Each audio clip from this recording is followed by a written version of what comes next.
This is the fatherhood experience. Turn it up, cause tonight you'll learn how to leave behind the average dad life. This the fatherhood experience. It's time to leave my family and become the father figure I deserve to be. The fatherhood experience.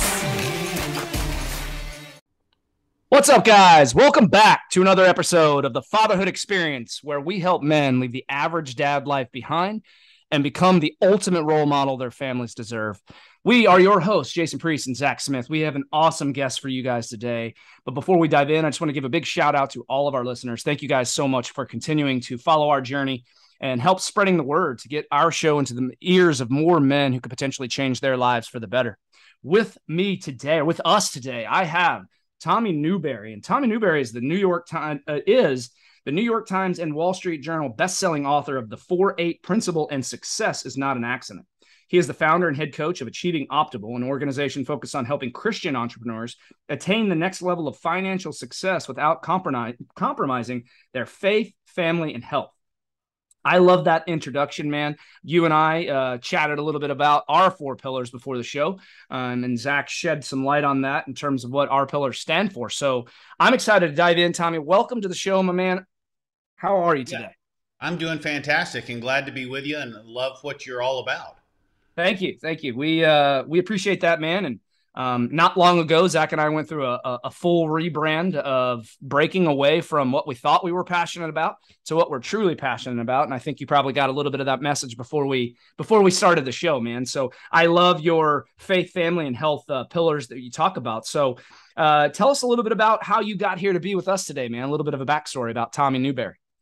Well, I have been passionate about coaching, but it came out of baseball, and that has now been 30 something years ago. So next month, October of 22 will be 31 years coaching. Nice. So I started when I was 25, and I probably should not have been coaching. But I didn't know what I didn't know. And I was either going to coach baseball because I was passionate about baseball from age 7 to 21, or I was going to coach people. So I first tried to coach people in the business world, corporate type people, and it was a complete flub. I was too young. I had no resume. I had no credentials, had no referrals, but it didn't stop me from trying. But it was door closed, door closed, door closed until somebody that I called on said, you know what, you've got something to offer, but you're calling on the wrong audience. You need to call on entrepreneurs. You need to call on small business owners, people that will appreciate you're going out there and taking a risk. And so I did. And then somebody else told me the same week. This is when I was going around knocking on doors in suites. I'd go up, the second floor, knock on the doors, introduce myself. I'd done a little bit of recon on who was in there, and then I'd go to the next door. And then after I'd done that whole floor, I'd go up to the next. But the other piece of feedback that was tremendously helpful is they said, hey, you don't have any experience that we can point to, so why don't you offer to coach for free? And I said, well, what do you mean? And they said, well, why don't you coach first, get paid later? And it was fantastic. I was single and I was living in an apartment. I didn't have hardly any expenses. So my early pitch was work with me for 12 weeks. We'll do a session a week in person. And then here's my fee and you pay me afterwards. So in the next 2 weeks, I got 12 people signed up, which was quadrupling of what I had done in the last 3 months. Sure. And 10 of the 12 ended up giving me money. And the other 2 gave me feedback and advice that was worth more than what the other 10 paid combined. And one of those is still a client today. And another one, I'm working with their children. So 91, it was October of 91 when I started doing this, and kind of led me along the way. And the more that I coached, the more I realized there was a gap in one particular area, which I found, again, I was underqualified at the time, except that I did know how to coach. I love to coach. I love to bring something out of people. So I found a group of people who had already done pretty well financially. They wanted to get to the next level economically, but they didn't want to screw up their faith, their family, and their health. And I said, I love that. And I want to build relationships. So at the time, I called myself a coach to help camouflage my age. But at the time, it was the time of Tony Robbins and Zig Ziglar and Dennis Waitley. And it was people who would go in for a day with a lot of people and then leave, and you'd never see them again. And they'd be in another town, another town, another town. I thought, what if I could work with people who already had the bronze that want to get the gold? What if I would build a long-term relationship with them rather than a quick event? And then thirdly, what if I worked with them not just on the business side, but on all of life? And so that has brought me, gradually to the writing of the books and then having a great book of business. Love it, man. It's funny. There's some similarities there between what Zach and I do for our men as well, because like we told you before the show, I mean, we started off in the health and fitness industry, and we still have programs around strictly health and fitness, but we realized our passion is really bringing out the true potential in men, right? Seeing them not just get healthy, but like what's next in life, right? What's next for you after you get healthy? Because when you start to feel good, we have a little slogan that we say, it feels damn good to feel damn good, right? When you start to feel damn good, you realize there's more to life, right? There's more opportunity that comes your way. Yeah. You realize what was missing all the time. Right. Your energy, your vibrance, right? It's like, it's gone. And so your testosterone for men, right? You're fat and out of shape, dude. You don't have your testosterone's not going to be helping you out much. And so I think that I love what you're talking about and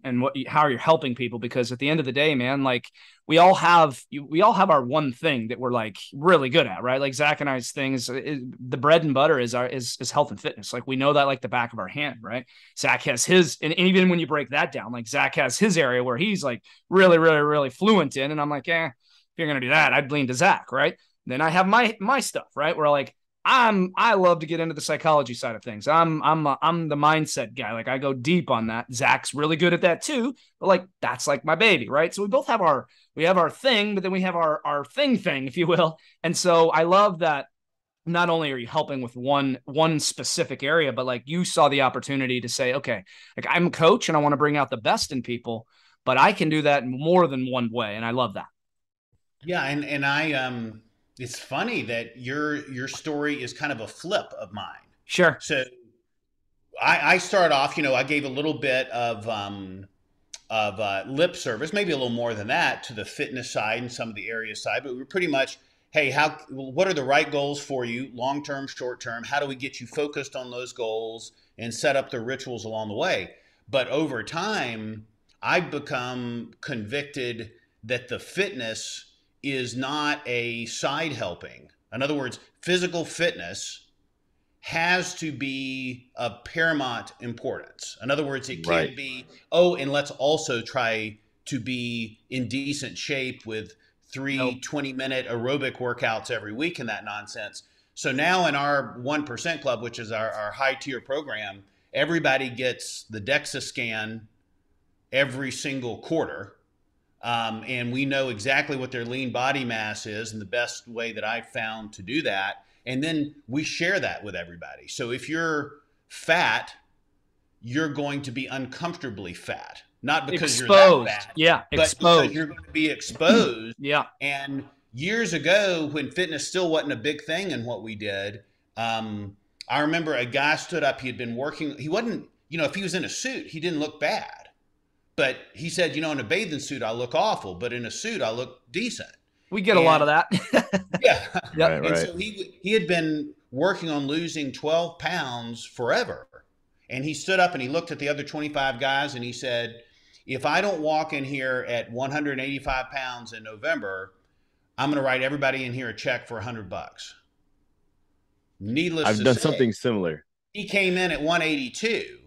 And it was just, wouldn't it be great if we were superhuman and we didn't need a little bit of outside push? But I think we all do. But I found that the physical fitness combined with the spiritual fitness, those really have to be the pillars.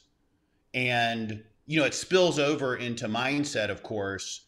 But if you get somebody, their connection with their creator is in the right place, and there's no other way to say it. They're lean. You got to be lean. I mean, you can Pollyanna around it, but you got to be lean. You got to have good blood work, good BP, and good body fat numbers. And if you don't have that, I call them the 3 Bs. If you don't have that, then chances are you're going to be sacrificing something on the relationship side. Oh, even 100%. though that it doesn't seem like it's directly related, but we know it's directly related. I even see that when people get tired and they're out of shape, they'll skip their morning quiet time. In other words, it's a domino effect across life if you don't get it together. So we use in our lower level coaching, it's not really lower level, but in our broader coaching, we've got equal number of men and women. We might have more women. In our top tier program called the 1% Club, it's all men. We've always been disproportionately men, but we made it all men because if you've got 10% or 20% or 25% women in a men's group, the rest of them are men, the chemistry's all screwed up. Yeah. And now you're sharing DEXA scans from women with men, which probably isn't the best thing. Plus a little bit different when you get in the men and the women, the DEXA scan for sure. Yeah. And you can be blunt, when you're talking. I can just tell that, y'all will not want to withhold the truth that somebody needs to hear. That doesn't serve anybody. It doesn't sugarcoating. It doesn't ever serve anybody. But it's a cultural phenomenon that we have to overcome because the safe spaces and participation trophies. Yes. I mean, terrible. I have 3 boys, 26 he's a recovering chemical engineer. He works with me. And then I have a 24-year-old and a 16-year-old. When my now 26-year-old went up in the attic when we moved a few years back, he said, show me your trophies. So I said, all right, I've told you about them, but let me show them to you. And I get this box. It's kind of a small box. And there were 5 trophies. And he goes, 5? Where are the rest of them? And I said, well, that's all I have. And he goes, well, I take up 3 boxes. And I said, I know, that's the problem. I said, which one of those were you the only one on the team to get it? And he goes, well, everybody got a trophy. I said, I know. Imagine that. One time you decided not to play that season and they sent you the trophy anyway because we had paid for it. But in other words, I had 5 trophies in baseball, not many, but I earned them all, and I mean a hell of a lot more to you than they did to him. Correct. They were hard work, right? That's right. Hey, let me interrupt you real quick, man, before we get too far into this conversation, man. You did say something about how everybody in your program needs to be in shape. And I like where this is going because there's a lot of parallels between what you do and what we do as well. We like to say ourselves that you can't give your best unless you are your best. We have many guys who believe that we have many men that we speak with who are like, yeah, I'm doing my absolute best. I'm providing to the best of my ability. I'm like, yeah, you're providing to the best of your ability based on where you currently are. But the reality is if you're 100 pounds overweight, you're giving maybe 50, 60, 70% of like really what your full potential really is. And I know you're all about potential. Yeah. If that. The reality is, if you're not your best, you cannot give your best. You might be giving 100% of the 50% best version of you, but that's just 50% of what you are capable of becoming. I know you're all about, optimal. I see here, you're all about achieving the optimization. And so are we. We love that. So I want to ask you actually really quick before we even continue the conversation is, what does optimal mean to you when it comes to the man as a whole? Because you said that most of your clients are all men in the 1% program, correct? So in terms of optimal, what does that mean to you? Define optimal for us in your opinion or in your view. Yeah, optimal. What I love about optimal, I used to use a word years ago that's similar, ideal. And I kind of moved away from ideal. So optimal, I think, is the best, the highest level of performance within immovable constraints. In other words, so if you're 5'5", you've got an immovable constraint on how high, what level you can hit when you jump. An immovable constraint is not being 18 pounds overweight. That's not an immovable constraint. Or not having had sex with your wife in a year. That's not an immovable constraint. Right. Or having an estranged relationship with a child, or being a workaholic, or, telling yourself, hey, I may not be hitting my economic potential, but I'm a good family guy. That's BS. You're lying to yourself. Yeah. Yeah. You're lying to sacrificing yourself. One for the other. That's nonsense as well. Yes. Yeah. So optimal is when I like it. I more than like it. I love it. I love the term because it also doesn't suggest any outer limit. In other words, if we have this same conversation, you invite me back a year from now, I like to be, it may not be good grammar, but I'd like to be more optimal than I am now. And I constant know that growth. Yeah. Yes. Yeah. Constant growth. Never ending growth. And that's not, for those of us that are in the industry, we take that for granted, and we think that everybody kind of thinks like that, or talks so about far from the truth. Yeah.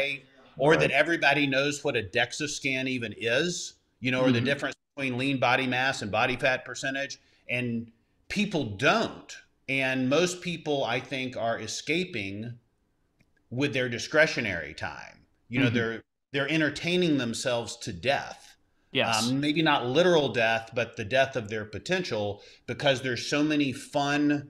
I mean, the phone, it's like, it's not awful. It's kind of neutral, but it's how you choose it. That's how you choose to make it, right? Can be your slave or your servant. Yeah. The things that I can have access to now that I didn't have when I started coaching in the early 90s, it's amazing. I mean, I used to have several rooms filled with Nightingale Conant audio programs, audio cassettes, compact disc. You can get them all on the phone now. I can have them all here. Or I can watch junk, listen to junk, so it's tough for the young people because they don't have the discernment to make the better choices, or they don't understand the long-term consequences of what they feed themselves mentally. But for us, this is like the greatest thing of all, or it's the worst thing of all. Yeah. It's a tool. And you say that with the young people, here's the thing though. The reality is are they a little bit at a disadvantage because of the generation that they're growing up in, right? It's called programming for a reason. And you can choose to use the tool for you or against you. It can be the greatest servant for you, or you can be a slave to it. And if you choose to be a slave to it, you're never going to reach your potential. We are not meant to spend 8 hours a day on our phones, staring at our phones and scrolling mindless nonsense. If you go on Instagram right now, I guarantee you within the first 30 seconds, you're going to see some kind of naked woman in your face doing some kind of dance. And this is what's being constantly shown to our youth. So they go on, and this becomes an expectation, right? It's like, oh, I'm going to get these little dopamine hits from a like or a heart, or maybe I'm going to go see these naked women all over social. And it's starting to program them. They're easily controlled. Their minds they gotta have that next hit. They gotta have that next dopamine hit. And the more that they keep them on the screen, the more that they can keep people on their screen and addicted to this, the less they're going out and fulfilling their potential, the less power they have in society, right? They're the lemming versus the leader. And I choose to be a leader. And I'm going to tell you, I've had a big problem with my phone in terms of being addicted to it, staying off of it. And it's self-awareness that sets you up for the best chance of success, because you can make the algorithm work for you and you can make it work against you. If you go unfollow all the stuff that's negative and not serving you at a high level, the algorithm, and go start following educational content, right? Things that are going to serve you at a high level. Maybe it's motivational stuff, or maybe it's you want to start writing, or you want to start getting into better reading, or you want to start getting into philosophical stuff, right? Whatever that looks like for you, go like that stuff, go engage with that stuff, so the algorithm starts to show you more of that. So many people go wrong because they're just like, oh, well, I'm going to hop on my phone now and just scroll. Dude, you're hopping on your phone and your phone is controlling you because you're not doing anything proactively to serve you. I had never thought about it like this with the algorithm until you just said it. It's almost like a principle of life. Mm-hmm. In other words, let's forget the phones for a second, forget the digital age. Whatever you focus on, you notice more of. 100%. It's like the new car phenomenon. You go out and buy a white truck. What's going to happen over the next week or two? You're going to see a lot of that same white truck, right? That would be our reticular activating system right there, guys. The reticular activating system is what makes us focus on that which we find important to us, which is why you could be in a crowd of many people, and if you hear somebody say, Tommy, out of nowhere, out of all that noise, you're going to, what, huh? did somebody just call my name? That's the reticular activating system. So just like you said, yeah, that's absolutely correct, man. We will subconsciously focus and look for things that are going to positively confirm what we think is important to us, whether we like it or not. So you got to be very careful, man. We got to be very careful with that stuff. Which means this can be even more powerfully advantageous. If you use it for you. Yes. Yeah. Like, I mean, it's like, as you were saying, if you like and follow everything that is uplifting, that is excellent, that pushes you away from mediocrity and toward good things, then it's going to create this illusion for you that that's all there is out there. You know, in other words, it's going to be a self-fulfilling prophecy. Yes. But but we could do that even without the phone, and we do that all the time. That's what 100%. I thought was just kind of cool. So the algorithm is kind of copying an element of human nature. I agree with you. And when I'll just tell you in my own life, right? So right now, I have a Twitter account that I've had for a long time. That's just like a sports account, right? I've got thousands of followers on there. And I started going down the rabbit hole of politics over the last couple of years because it's messing with my life, right? I don't like what's going on in the country. I don't like communism. So I'll leave it at that. However, with that being said, when I was on that and getting involved in that, and clicking on all that stuff and going and reading it all, what are they going to show me? What does my timeline show me? All of that stuff. Recently, we have, as the Fatherhood Experience, have moved over to Twitter. So we're the Fatherhood EX because it shortens your handle, right? So it's the Fatherhood EX on Twitter. And what I notice is I'm trying to get our account set up, and we're brand new over there. I think I have 2 followers right now, right? So I'm getting it all set up to start getting more active on Twitter. And what I noticed is on my other account, I started going and finding ideas for creation, content creation, right? People that are contributing positively to the world, people that are going to help us in business, people that are going to help us with ideas in terms of health. I don't know to the cellular level every single vegetable that what nutrients it holds for you. I mean, I can go look it up, but there are threads out there that break it all down for you. That's great ideas for our content, to put more of that into our educational content to teach our guys, right? And so when I'm out there looking for all that inspiration, I've only been doing that for about 2 weeks now, preparing this account. That's all Twitter showing me now. No more of the politics. Every other tweet is, you like this previously, educational section. You like this previously, health and fitness section. I'm like, all right, man. Like, I literally did this for a week, and now Twitter only wants to show me the stuff that I'm recently engaging with.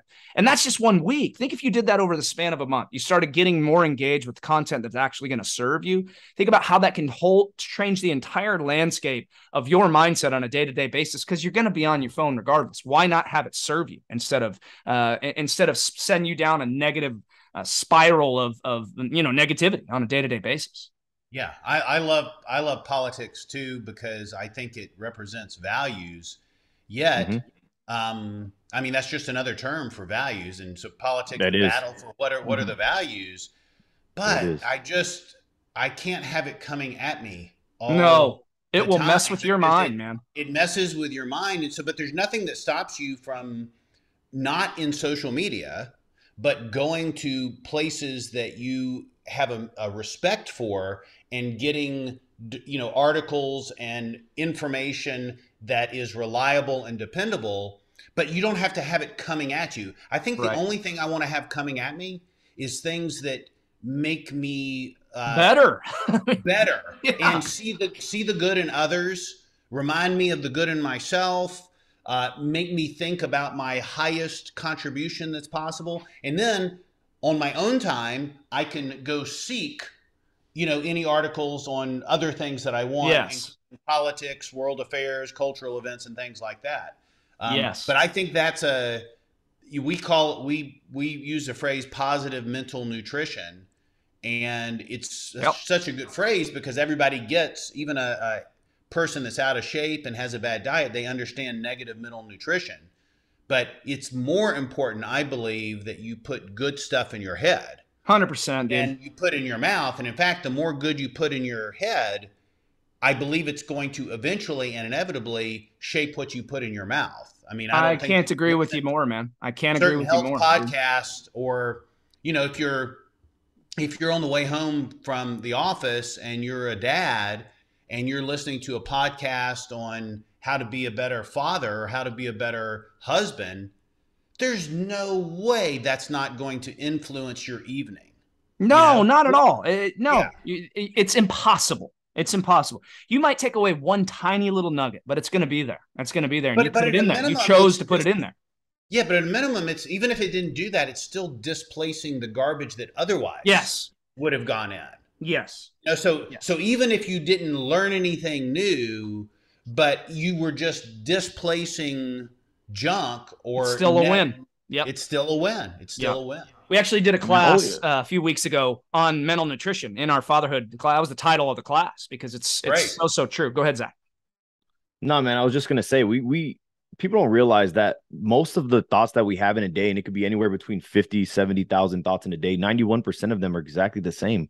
We have a relatively small window of opportunity to make a conscious effort to change that frame of thinking, the way that we're thinking. 9% of our daily thoughts are different. So we have to make sure that whatever it is that we put in our mind, like you said, is something that's going to serve us, because that's like the only way. Like another thing, like I love this topic, man, because it's like a lot of the things that we talk about in our group, like 35, like by the time you're age 35, pretty much 95% of who you are, your values, politics, ideals, everything is pretty much set in stone. It's all established. Very, very, very small window of opportunity to change that, which is why people get set in their own ways, quote unquote, right? That's where the phrase came from, right? Like, I'm set in my ways. No, you just don't want to change, right? And now it's all these new youngsters, they doing this and doing that. Well, it's because people don't conform. Like I don't want to say conform, that's the wrong word, but they just never pivot. They just get stuck in their old ways, and they never feel like they need to level up. They never need to pivot. They never need to grow. They feel like they just have it all figured out. It's just such a flawed way of thinking. You have to consciously be putting growth, educational, just positive things within your mind, so eventually it could just overflow and pour out of your mouth, like you were saying. But not only do we need to do that, but we need to make sure that we're filling our mind with like educational and motivational and positive things.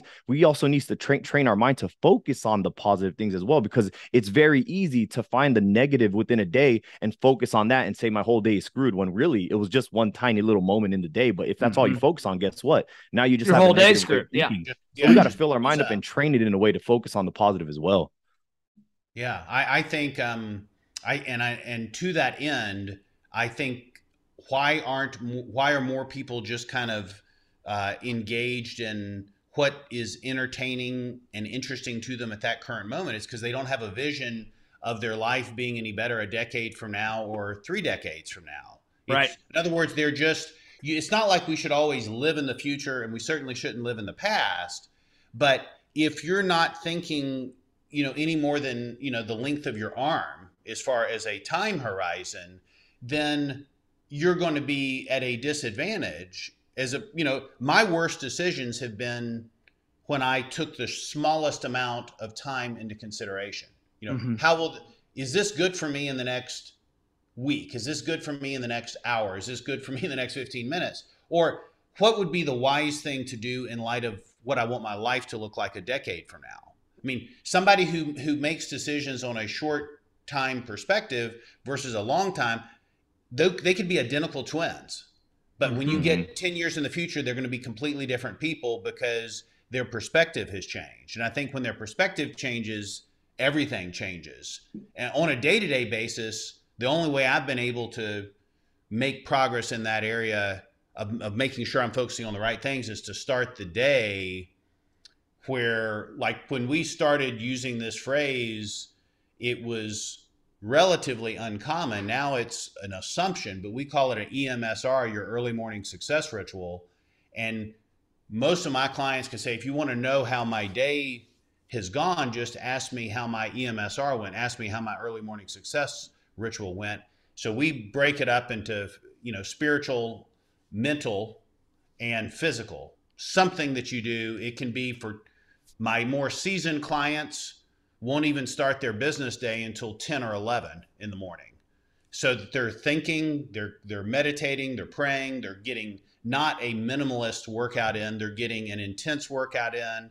And then once they practice extreme self-care, then they're going out into the marketplace at their best, and they're working a great day, from 10:30 to 6 or 10:30 to 7, but they're playing their A game the whole day versus getting up frantically, rushing, and then being reactive the whole day through.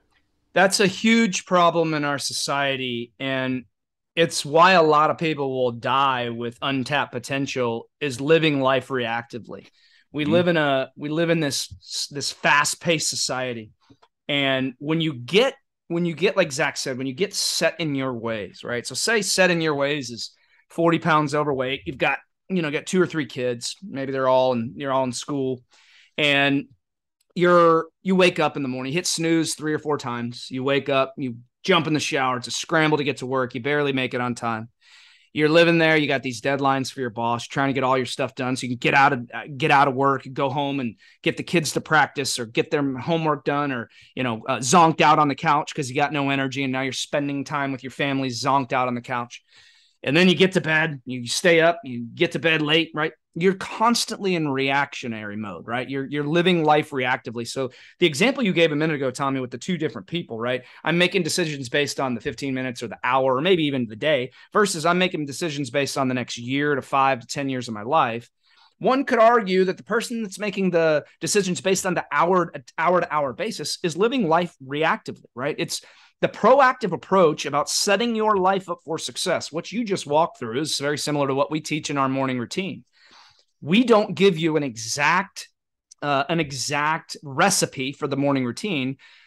And it's something that we might move to, because right now we got a lot of guys that come in and it's like, all right, well, like, I've never done this before. I don't know what to do. It's like the meditation feels a little weird.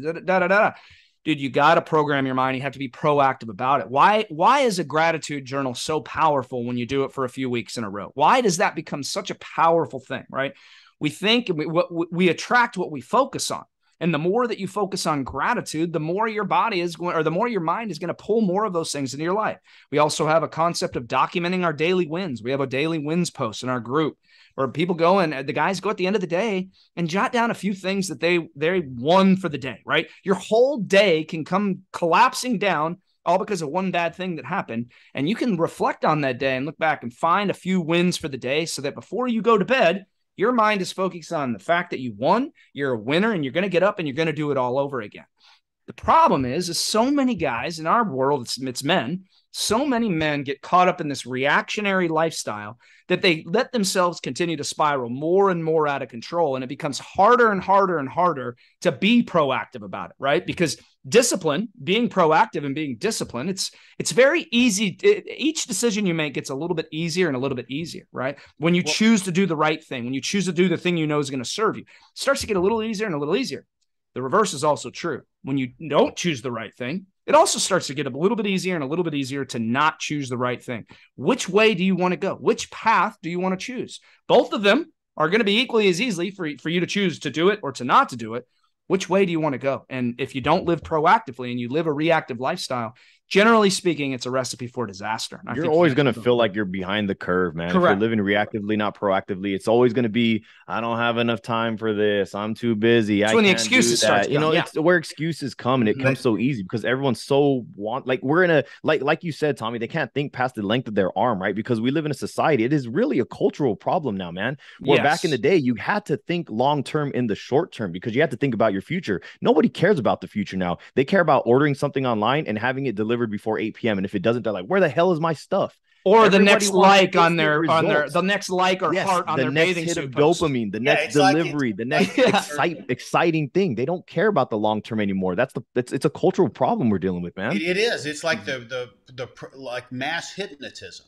It's like we're getting hypnotized to focus on things that don't matter, that will be utterly snap them out of it. They call it programming for a reason, right? Yeah. But it's one thing, a lot of people will recognize, they would listen to this discussion and they'll go, God, they're describing me. Yeah. And they will, with all good intents, try to overcome it. But they've been doing it that way for way too long. And if they have great will, it'll be like a bungee cord, and they'll will themselves into being deliberate and thoughtful with a long-term perspective.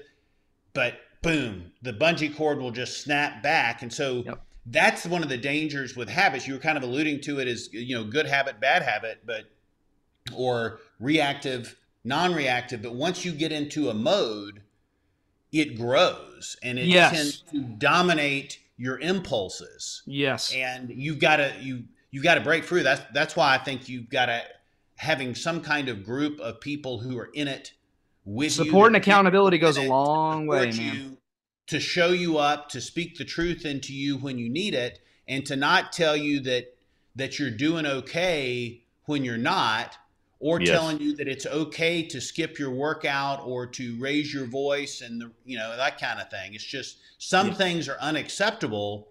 And we as a culture, I mean, a lot of the culture has always been a problem, but today things that are in direct opposition to being a person of character or a high performer, those things are presented as uncool or even wrong. Yes.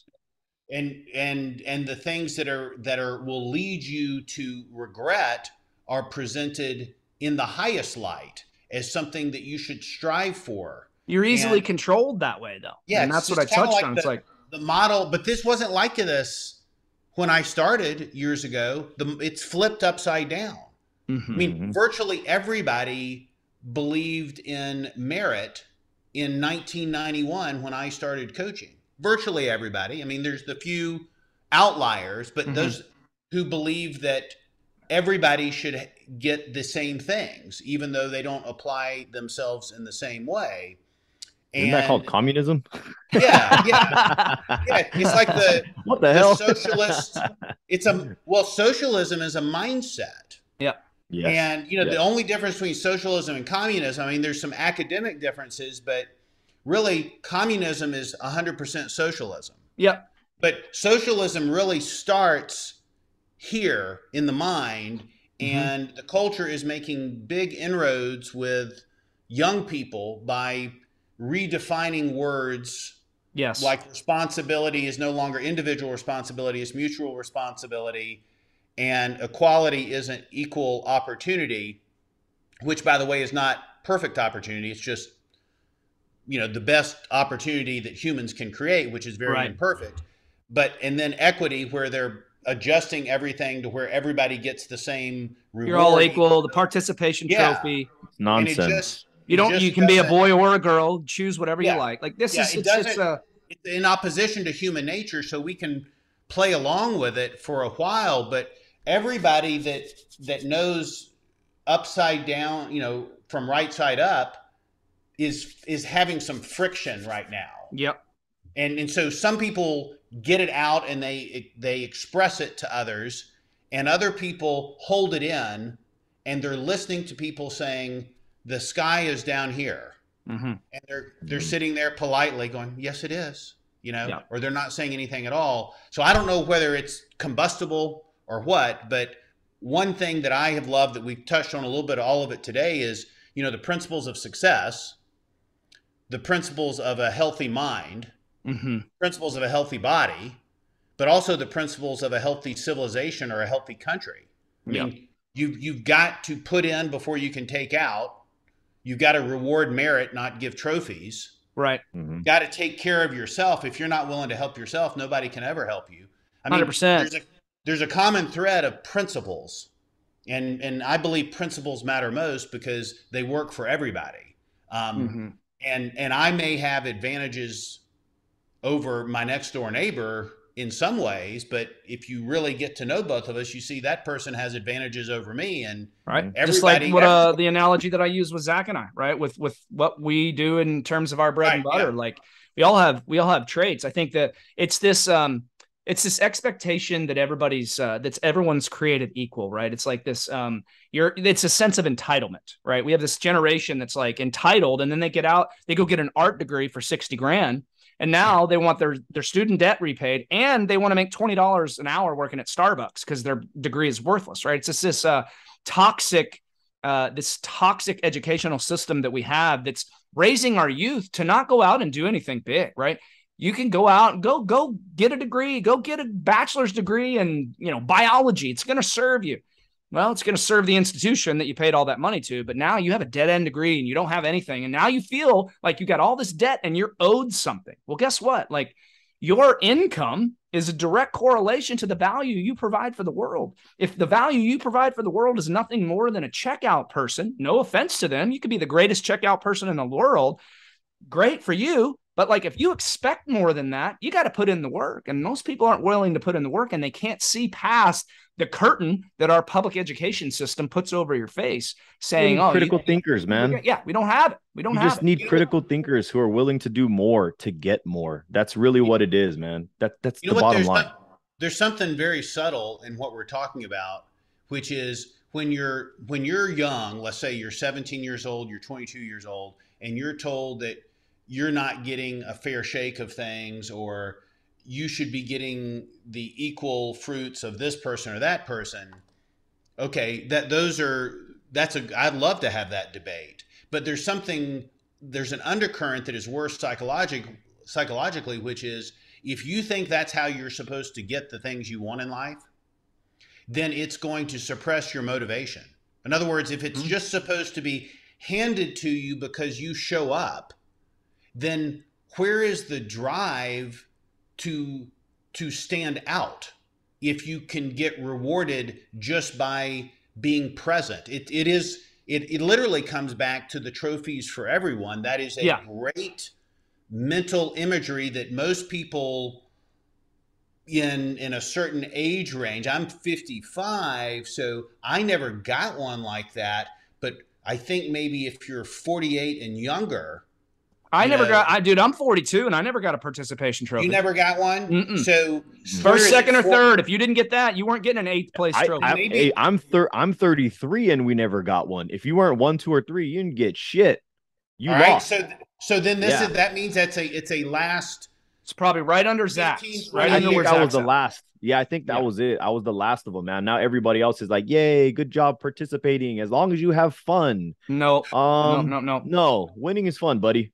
Winning is fun. My son was bad attitude. My son played soccer. Like, he's not a big. He's a 7-year-old kid. He's a karate guy now. He didn't really jam with the organized sports. We tried a few things, but they gave him a trophy. His first, maybe it was flag football. Anyway, one of the things that he played, they gave him a trophy, and I was pissed. I was like, wait a second.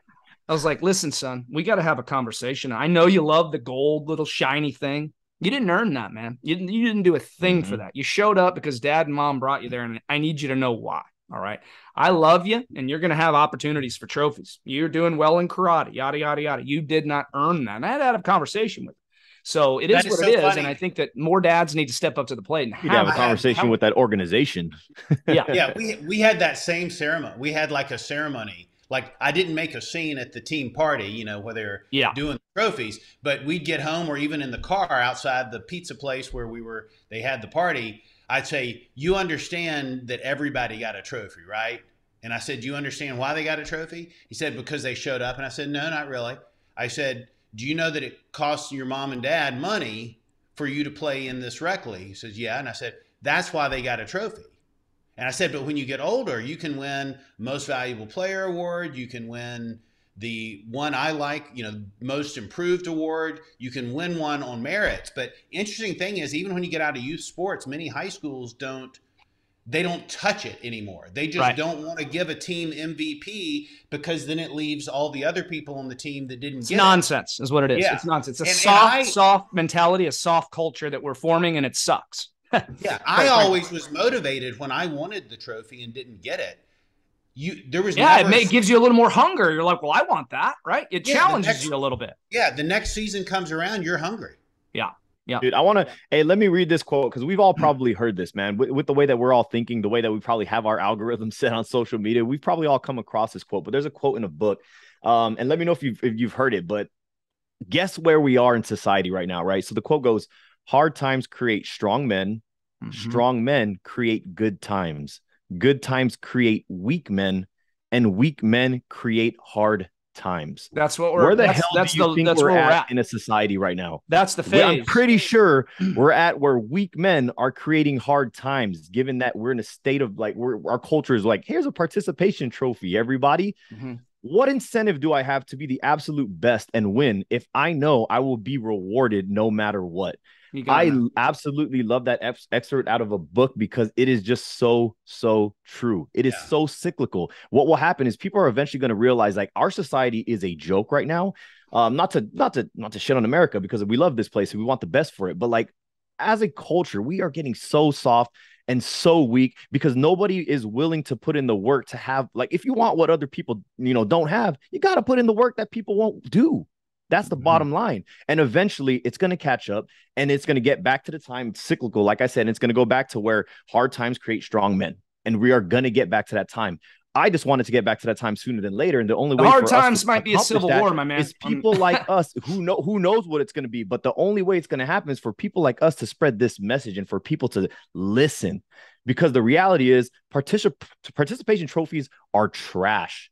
Instant gratification thinking is trash. Believing that you can accomplish all of your fitness goals, your financial goals, your spiritual goals by doing a few things for a few weeks is going to just make massive success. That's a trash way of thinking. You got to put in the work, and you have to do what everybody's not willing to do to get what they don't have, period. Yeah, so this is what one of my mentors challenged me with, because we're all on the same page on this, is he goes, okay, well, we can't wave a magic wand and change the culture. And who knows what kind of event is going to happen before the culture changes. But what we can influence, we can influence the flock that we have in front of us. In other words, y'all can influence the folks that you work with and then listen to you. Same thing with me, but especially in our household, we can raise starts children, with fathers. Yeah, we can raise children who are open and will benefit from hearing the hard truth, who know the joke of the participation trophies, who see their dads treating their mom and any other women in their life with respect and dignity. They see a dad who works hard. Yeah, he sometimes misses the baseball game. Big deal. My dad missed a lot of my baseball games because he was working 70-hour weeks, and I survived. And I tried to make more than my dad did, but I have told clients almost with tears in their eyes, I said, it's okay. It's okay. You know what? Because you tell them, hey, I'm sorry I missed your game, but guess what? I was earning a living so that we can live in this nice house, so that we can take these trips, so that you can go to this good school, and so on. So you can play that sport. Correct. Right. You so you can have play that sport. A coach, so you can play this sport, so we can have some things in life that are not just given to everybody. So I think we can flip it and turn it into our advantage. And the fact that if you in my house sounds like an echo chamber from what we're talking about, right? So, but you walk outside of the house is ridiculous. But there's a good to that because if you the contrast makes it noticeable. For example, to my 16-year-old, he'll be at all sorts of places, a friend's house, at school, he'll be at a party. And when there's something that represents our family values, inevitably, he'll snap a picture of it and send it to me. He sometimes won't even say anything, but in other words, his reticular activating system has been activated. And so we can't control our kids once they leave the house. There's two ways we can influence them, but we can't control them. We can influence them, I think, with relationship, not with rank. When they're inside the house, we can use our rank to overrule them and to force them to do what we want. When we leave, it's relationship, and then I'll just make this up, it's reticular activating system. Because the lessons that we teach them at home, the things that we're watching at home, the conversations we're having around the kitchen table, the conversations we're having in the backyard throwing the ball, those are the things that are going to cause them to notice the right values and the truth when they walk out of the bubble of our house. But our house is a bubble. Some people tell my wife and I, said, hey, y'all are living in a bubble. And we look at each other and go, yeah, we love it. Yes, we are. And we're okay with that. We choose to live in a bubble. That's the bubble we want to be in. And the whole country used to be a bubble. As fathers, our only goal really is morals, standards, and expectations for our children. If you can teach them morals, standards to live by, and expectations for the real world, you're creating a path that's a heck of a lot better than what's going on right now in the fatherless homes and the society that's currently breaking down. You guys mentioned what type of event would have to happen for this to come true, for the hard times to happen. If we're headed to a depression and we're living off the land in another year or two, I can assure you that those tough men are coming back, because it's a world that we don't know, and it very well could come true. So if we don't watch out where our country's headed. So, but when I like what you said, when Tommy. we're inside the house, it can still be our castle. That's And it. Right. we need to Right. step up and say, this is how we talk in the house. This is the kind of work ethic we have. These are the things that are true, and man up about it. Really, That's it. That's it. That's right. And that's it. Dude, It starts with the leader of the house, man. I think I want to just add one quick thing before we wrap this up, man. I love what you said because it's kind of what we live by, but I like how you said, like, in the home, you can pull rank, but it's the relationship that you have with your child and all of the morals and principles, values, and beliefs that you engraved into them. That's going to allow them to make the right decisions when they're in the public, because the reality is they're going to be surrounded by all of the nonsense that we have just been talking about. And unless you deeply ingrain those principles and morals and values into their mind, they're going to conform. They're not going to stick to it. So it's awesome. I love that, because that's what we're doing in our family.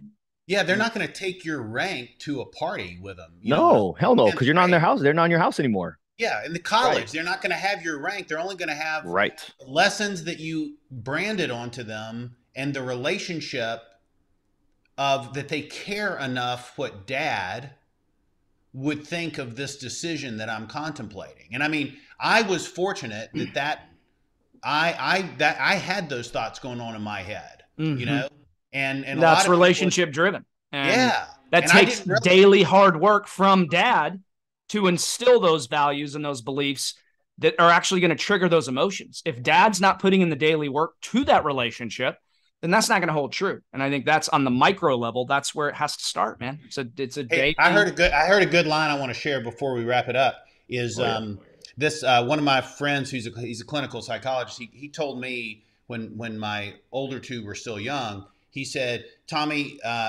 so I've got 3 boys, and he said, every second you spend playing with the Legos and the GI Joes, sitting on the floor with them, when you'd rather be watching the football game, you know, and you're thinking of all these, you'd rather be catching up. What can I be doing to catch up? Yep. Yeah, he said every moment there is building credit, allowing you to talk about drugs, sex, and rock and roll when they become teenagers. But I love that. So you're building credit. You may not get the payback right at that moment when they're knocking down the Lego tower and so forth, and they're ditching you for their mom, you know, 20 minutes later. But later on, they will listen to you because you made those deposits that in their subconscious are going to echo, you know, indefinitely. Love it, man. That's a great golden nugget to end on, dude. We really appreciate you taking time out of your day to add value to our audience. Where can we learn more about Tommy Newberry? TommyNewberry.com is the easiest place. TommyNewberry.com or superfocusprogram.com, and of course Amazon. Love it, man. Yeah, we'll get all that into the show notes with your book and all that in there, man. This was fun. We'll definitely have to do it again. You mentioned coming back. I'd love to have another conversation with you again in a bit.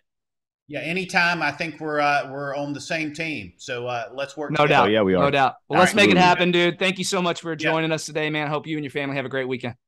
You too. Thanks for having me. Hey, have a great one. See you. Bye.